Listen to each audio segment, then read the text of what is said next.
This team has proved time and time again that they know how to step up in big moments against the toughest competition. And we've been really strategic about how we are pacing this group to be able to peak at the right time. And so I believe that showed last week in our preparation for SECs. Again, this is another meet that we've had circled to really make sure we manage bodies and minds well so that we can be at our best on Thursday and then again, hopefully on Saturday and moving forward from that. Juliet? How healthy do you think your team is? Do you think they're fully healthy, and do you think we'll be able to see Macari on bars and more this week? Right now we are as healthy as we're going to be. I'm really happy with where we're at, and we've got a lot of depth right now, a lot of people that are ready to go, and so just depending on how warm-ups goes, we'll determine who's going to compete that day. Katie? What has worked so well for your team so far this season in quad meets? It's been two of your best meets this season, and then that's going to be the format you face for the rest of the year. Yeah, it's really worked in our favor that we know how to compete in quad meets, that's for sure. I think there's something about, when there's 4 teams going on, there's a lot of chaos happening. There's a lot of energy all going on at the same time, and we train a lot for that. And so that kind of feels like the norm for us, where we lock into our Bama bubble. We really just focus on each other. The meet goes really fast, whereas in those dual meets, you go one at a time. There's a lot more downtime in between. I think this team thrives in that high energy, intense environment where 4 teams are going. There's a lot happening, and so I know they're excited about being able to step into that again, knowing that there's a lot of confidence from that Metroplex meet, from SECs. So it feels like something that we're already really good at, stepping in and knowing how to thrive in a big, intense format.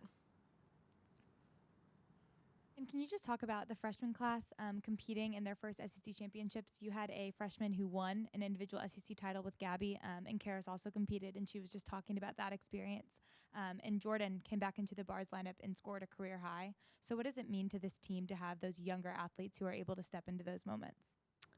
Yeah, I've said from the start that we've got such a great dynamic and balance of upperclassmen experience with really talented, energetic freshmen. And so you're seeing now those freshmen gain experience week in and week out, and having the performance from Gabby to lead off the vault rotation and get a perfect score. That's a huge deal. That leadoff role is critical. And so to have a freshman be able to step into that position and not just do her job, but be the best vault of the meet was huge for Gabby, for this team, for how we're building as a group. And same with Karis. She continues to train and be so steady and such a rock that this team knows they can rely on her. And so stepping in on a podium meet at the SEC championships, and again, just doing what she does day in and day out, I think says a lot about what this class is doing and also what they're capable of.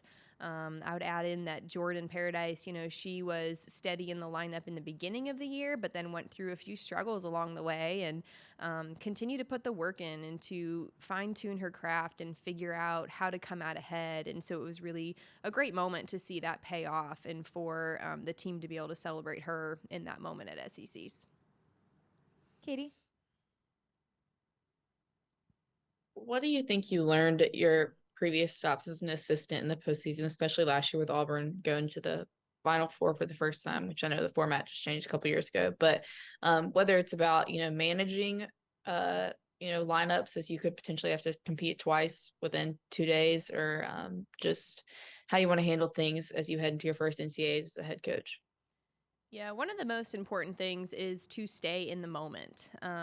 We are in the postseason. We are in a tournament-style competition where it's all about surviving and advancing. And so we want to be in that top 2 on Thursday night. And to do that, we've got to compete well. We can't hold back. We can't save anything. But at the same time, we have to manage our bodies and manage our minds. And so we've been training for this the entire year to have the depth to be able to put multiple people up at any given time to make sure that we have a healthy team that can compete for as long as we possibly can. So I would say the biggest thing we need to do is sustain the moment. We've got to stay locked in. It's going to be easy to get distracted with some of the noise, the expectations. I don't want this team to take anything for granted. It's one thing at a time, 1 second at a time, one skill at a time. And I think if we really stay in the moment, stay in our Bama bubble, that's going to allow us to compete at our best on both Thursday night and then to have the opportunity to compete again on Saturday night. Thanks, Coach. Thank you.